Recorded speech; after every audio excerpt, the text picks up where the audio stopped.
നിങ്ങൾ എത്രമാത്രം വേദനയുടെ നടുവിലാണോ നിന്നെ സൃഷ്ടിച്ച നിന്റെ ദൈവത്തോട് നിന്റെ ഹൃദയമുയർത്തുക, ദൈവത്തോട് യാചിക്കുക. ദൈവമേ എന്നുള്ള ദൈവ വിചാരത്തോട് നീ ആയിരിക്കുമ്പോൾ നിന്നോട് ദൈവം സംസാരിക്കും. ദൈവം സംസാരിക്കും.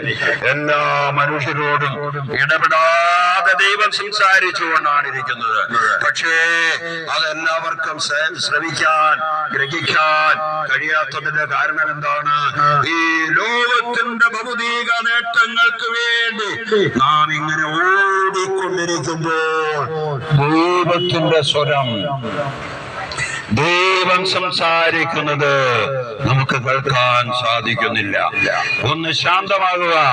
കർത്താവ് പറഞ്ഞു, ശാന്തമാകുക, ഞാൻ ദൈവമാണെന്നറിയുക. നീ